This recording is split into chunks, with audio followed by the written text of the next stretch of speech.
Good morning, everyone. Welcome to this edition of Monday Morning Musing. Steve here. I hope you got something, enjoyed, maybe enjoy is not the right word, from that series on Philemon. For the next few weeks, I'm going to begin a series, a devotional series, on the broad category of stuff that I've been taught that maybe isn't so. Stuff that it has either been misrepresented to us, omitted, or distorted to us. And it concerns one particular topic, and it's not a very popular topic, and people don't talk about it very much, and you're not going to hear many sermons on it. Excuse me, got a wild hair hanging here. If you went to a typical evangelical church with a nominal Christian believer sitting in the pew, and you asked this question, why did Jesus come? I'm going to say 9 out of 10 responses are going to be to save my soul and so I can go to heaven when I die.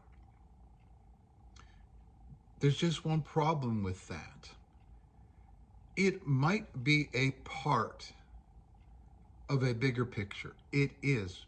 But that is not what the scripture says Jesus came to do.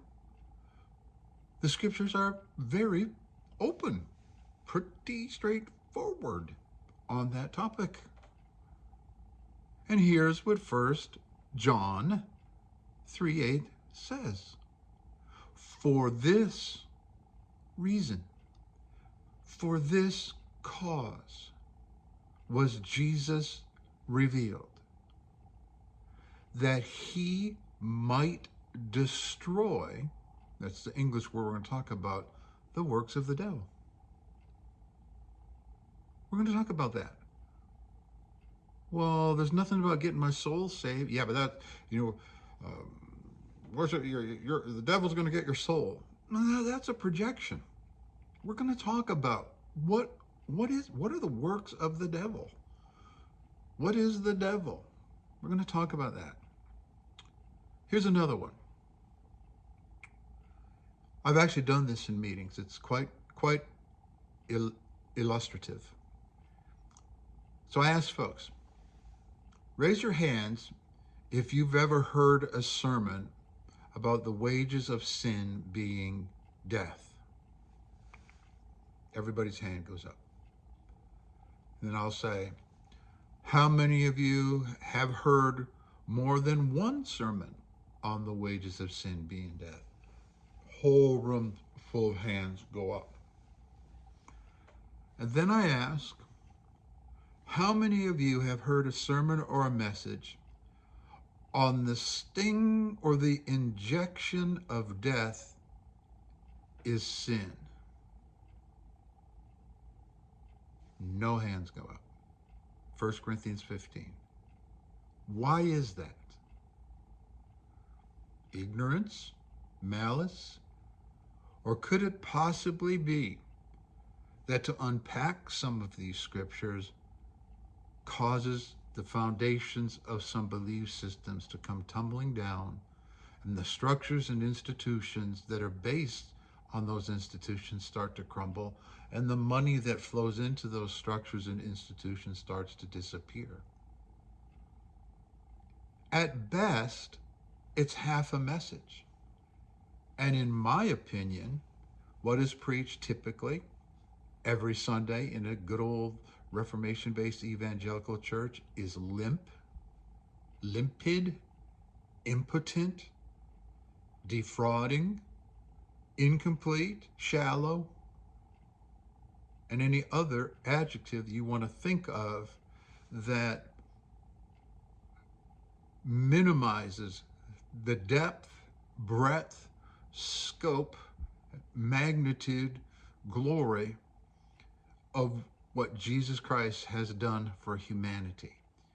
The typical message individualizes the message, privatizes the message, subjectivizes the message, and wraps it in cultural values so penetratingly that it is impossible for your average pew warmer to differentiate between a complete religious fabrication with a little bit of Bible overlay from the gospel of Jesus Christ, what Jesus has actually done. If you ask a typical Christian that question, why did Jesus come? Well, if you're a prosperity preacher, he came to give you the good life. If you just confess the right verses, man, all the good stuff is yours. No, that's not what the scripture says. That's not what it says.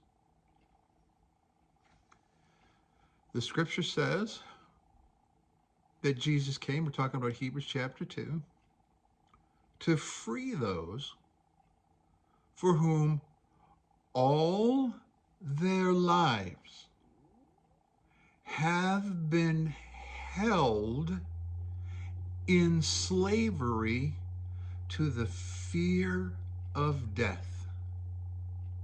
How many sermons have you heard that talk about the topic of death?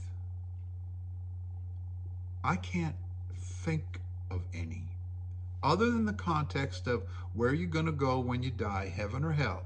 Other than that, when have you heard some robust teaching on the topic of death?